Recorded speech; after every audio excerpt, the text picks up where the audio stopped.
All right, let's look at the homework 4.3, problem number 4. All right, so we have this rational function, and for part A, we want to find the interval on which f is increasing and decreasing. All right, so let's do that.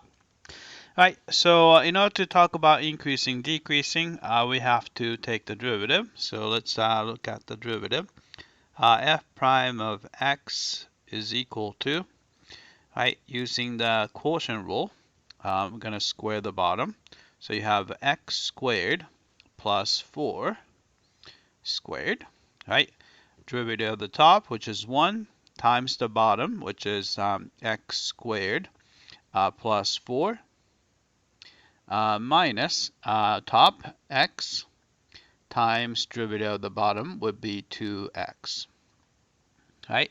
So if you clean it up, you're going to get this. So we're going to have, right, so 1 really doesn't do anything here, so I'm going to ignore that. So we're going to have, let's say, 4. So I'm going to write down 4. Then combining x squared and negative 2x squared, so it's going to be negative 1x squared, right? Then denominator looks nice, so I'm going to just keep it. Quantity x squared plus 4 squared, right? So we're going to set that equal to 0 to find the critical number. So it looks like, so we have to make sure that x squared has to be 4, so x squared has to be equal to 4. Then we can take the square root of both sides, so you have x is equal to plus or minus 2, right? Then we can just do a number line, and then we put the tick marks, negative 2 and a positive 2, right? In this case, we do not have a critical number of second type where the derivative doesn't exist because denominator is never 0. Right, but anyway, so we are looking at the sign of f prime. Right, so anything less than negative 2, so I'll try x equals negative 3 as a sample point. And then if you plug it in here, so this is the first derivative. So if you plug it in here, we can see that 4 minus negative 3 squared would be 9. 4 minus 9 is negative on top. And the denominator is, because it's a square, so it's always positive, so we don't have to worry about that. So negative divided by positive is going to be negative here, right? So we can try any number between negative 2 and positive 2. So I like x equals 0 as a sample number. Then if x is 0, top is positive, bottom is positive, so it's going to be positive here. Right, and anything bigger than 2, so I'll try 3. Same way, so if that's the case, it's going to be negative on top and positive on the bottom, so it's going to be negative there. Right, so we know that the original function here is going to be negative derivative, means that it's decreasing here. Here, positive derivative increasing between negative 2 and positive 2. After 2, it's decreasing. Right, so find the interval of f is increasing, so it's between negative 2 and positive 2. Right, so let's type it in. Oh, that's not what I wanted. Right, so it's between negative 2 and positive 2. Right, and find out which decreasing. So everywhere else it's going to be negative infinity to negative 2. And then I guess the union, let's see if we can use the union. So go to a set, and here's a union.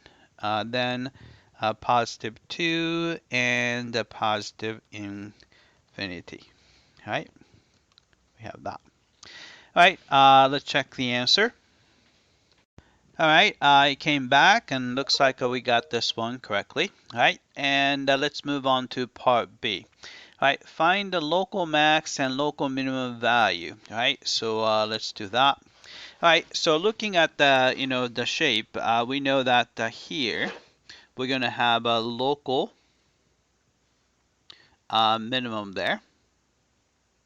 And then here it's top of the mountain, so this is going to be a local maximum there, right?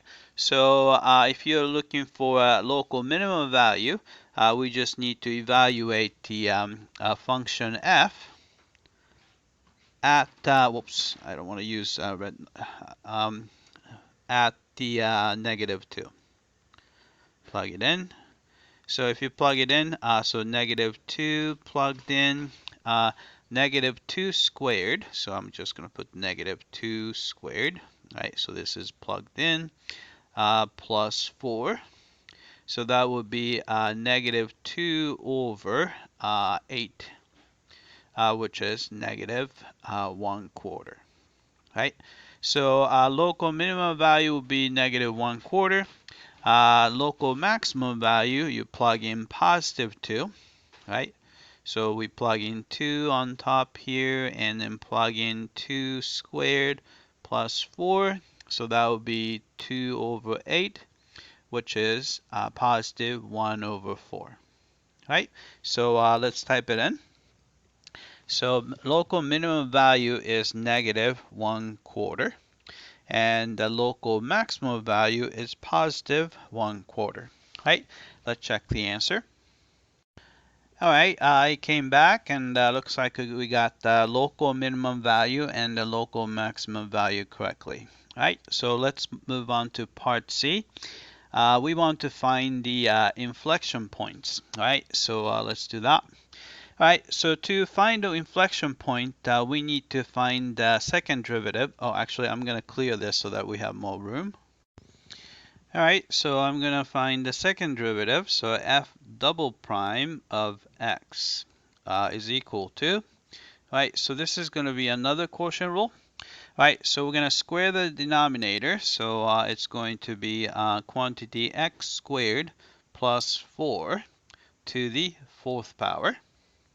All right, on top, derivative of the top is going to be -2x, and times the bottom, so you have a quantity x squared plus 4 squared, minus, top is quantity 4 minus x squared, and multiplied by, derivative of the bottom is 2 times x squared plus 4 to the subtract 1 from the power, first power, then multiply by derivative of inside. Derivative of x squared plus 4 would be 2x. Like that. All right, so we're going to pull out what's in common. Let's see, looks like we have, let's see, 2x. Actually, it's going to be -2x. Maybe I'll do that. So -2x here. And then we have a -2x. So I'm going to pull that out. Right, so -2x. Right. Then we have x squared plus 4, and there are 2 of them here. There's a 1x plus 4, so I'm going to take out 1. So I'm going to circle this so I know that there's another one.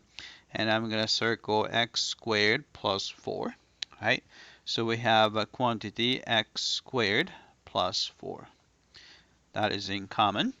And I think that's about it. All right. So we have, so what's left is going to be, from the first term, we still have another x squared plus 4. Right. And from the second term, you would have 2 times 4 minus x squared. So it's going to be 2 times 4 would be 8, so plus 8. And then 2 times negative x squared would be negative 2x squared. Right? So we have that. And then denominator is here, quantity x squared plus 4 to the 4th power. Right? So that takes care of everyone there. All right. Then we can cancel. So you have x squared plus 4 on top. There are 4 of them, so I'm going to just change it to cubed. Right, then I'm going to just collect the like terms. So you have x squared and minus 2x squared. So it's going to be negative x squared. And then you have a 4 plus 8. That's going to give you 12. Right? So once clean up everything, you're going to have negative 2x times 12 minus x squared, and all over x squared plus 4 cubed. Right? So to find the critical number, we set this guy equal to 0, which means that we set the numerator equal to 0. So we have x is equal to 0 is one of them. And we have to actually set the 12 minus x squared equal to 0. So it's going to be plus or minus square root of 12. What's that? Plus or minus square root of 12. What's that? 12 has 2, and the 6 has 2. So it's since there are two pair of 2's, so square root of 12 it's going to be 2 square root of 3. Right? So we found the x coordinate. Actually, we don't even know that if they are inflection points, so we have to make sure. Right? So we're going to do this. Right? So we need the 3 tick marks for those numbers. So it's a negative 2 square root of 3 and 0, and a positive 2 square root of 3. And then we just need to find the sign of f double prime. Right? Try any number less than negative 2/3, so like negative 10 or something like that. So x equals negative 10. Right? So then you have, so our denominator is always positive, so we don't have to even look at that. Right? Negative 2 times x is going to be negative. Right? So this is negative. And then if you put the negative 10, 12 minus the negative 10 squared would be 12 minus 100. So that's going to be negative.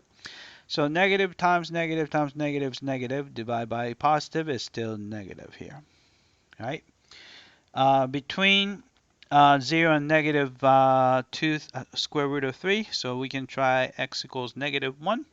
Right? So it's going to be negative. X is still negative. And then 12 minus 1 squared, so that turns out to be positive. So that's going to be positive here, right? So we can try anything between 0 and the 2/3. I'm going to try 1, right? So negative 2 is negative, so x becomes positive, positive here. And then 12 minus 1 squared would be positive. So negative times positive divided by positive would be negative.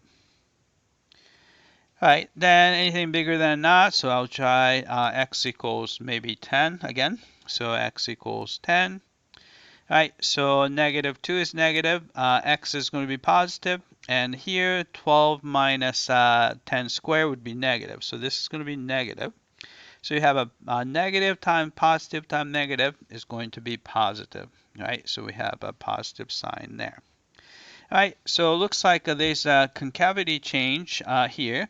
So you would have inflection point there. And also here, again, sign changes. So it's an inflection point there.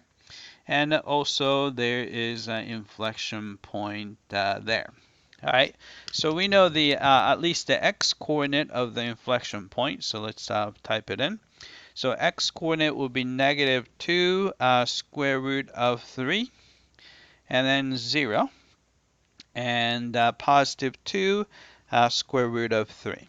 Right? So all we have to do is find their corresponding y value. So let's do that. All right, so what would be, so we have to compute f of negative 2 square root of 3. Right?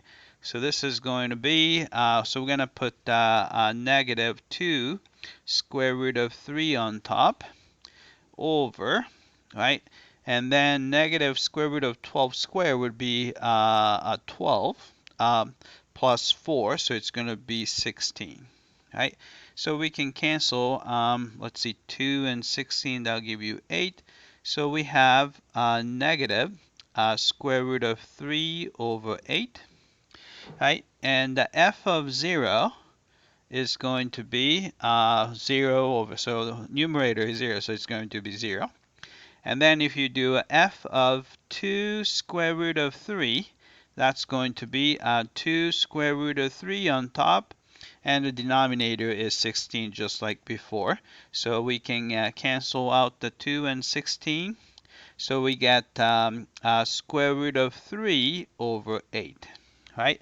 So let's type it in. So this is going to be a negative square root of 3 over 8, and then 0 comma 0, and then here you have positive square root of 3 over 8, right? Let's check the answer. All right, it came back and looks like we have all three inflection points correctly. All right, then we want to find the interval on which f is concave up. All right, so concave up would be, right, so positive second derivative between negative 2 square root of 3 and 0, and after 2 square root of 3, all right, so it's going to be, right, so I'm going to just put that in. So this is going to be concave upward between negative 2 square root of 3 to 0. And then also, then you have to put a union, so set notation and union. And then starting from 2 square root of 3 and positive infinity. Right, so we have that. And everywhere else is going to be concave down, so it's going to be negative infinity. And 2 negative 2 square root of 3, and union, set notation, union here. All right, then we're going to have between 0 and 2 square root of 3. All right, so we have that. All right, let's check the answer. All right, I came back and looks like we got the entire part C correctly. All right, that's it. I hope that this was clear.